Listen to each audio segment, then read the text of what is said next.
Hi, my name is Spencer Maley, and my capstone project is on password fatigue. So, password fatigue can be broken down into two different definitions. It can be broken down into a physical definition of password fatigue as well as a mental definition. So, physical definition of password fatigue: someone who suffers from password fatigue may have multiple similar passwords, or they may reuse passwords, or they lack complex passwords. The mental definition focuses on more of the emotional stress and burden and frustration that comes with holding on to a lot of passwords. I was motivated to do this project because a lot of my peers do not really care about IT or cybersecurity, and so I think that it's something that flies under the radar. My research question was, has password fatigue increased or decreased since 2015? In 2015, a study was conducted by Microsoft to gauge users' accounts and passwords, and I think that this fits the topic of password fatigue because it allows us to see if there has been a change over time and how the general population is doing with password fatigue. So, my methodology for this project was using a convergent parallel mixed methods design. For the survey, a cross-sectional study was conducted that had 138 submissions, and then I took, for interviews, phenomenological interviews, and I got 10 of those. My procedure for this project was collecting the data from the survey and from the interviews, and then I ran an analysis on both of them individually, and then I integrated them both in together to see if I could find convergent, divergent, or complementary findings. So the survey and interviews, they did have some overlap on the topics focused on, but the survey mostly focused on quantitative results, while the interviews focused on qualitative. So the account and password results from this project was a drastic increase of both accounts and passwords. Both of these increases were significant. For the ratio result, the ratio rose to 6.62. However, the p-value did not reflect a significant change. For password behavior results, 88% of people reused their passwords. 61% wrote them down in some form of way, whether it be on a piece of paper or in their phone in an unprotected note.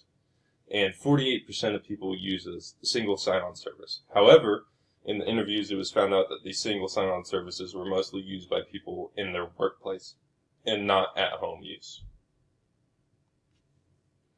So the interview themes gathered were emotional burden, underestimation, minimal training, and risk and responsibility.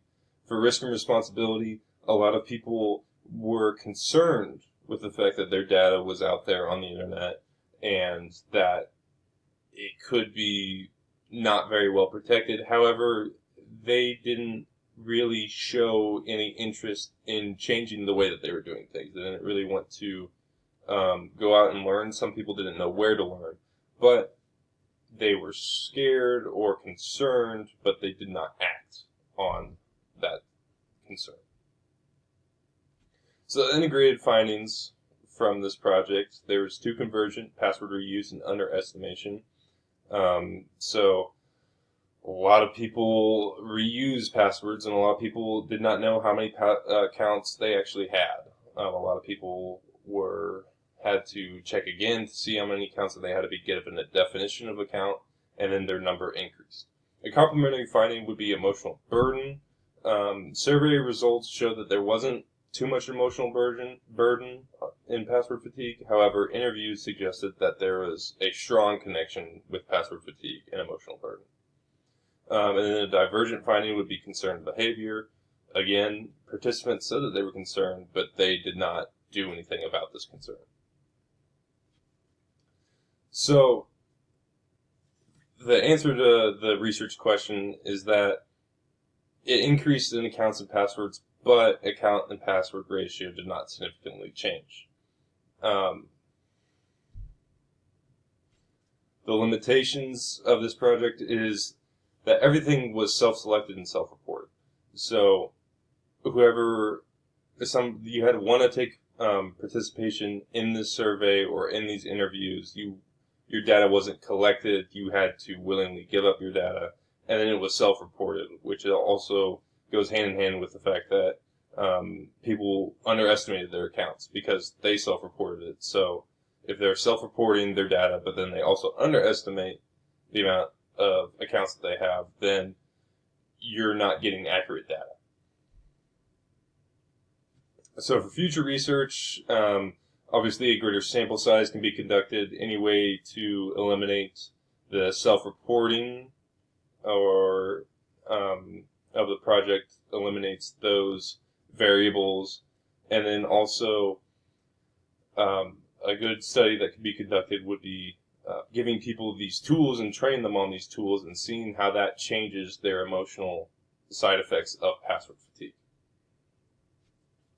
So in conclusion, accounts and passwords have increased since 2015, but the ratio of them did not yield a significant change.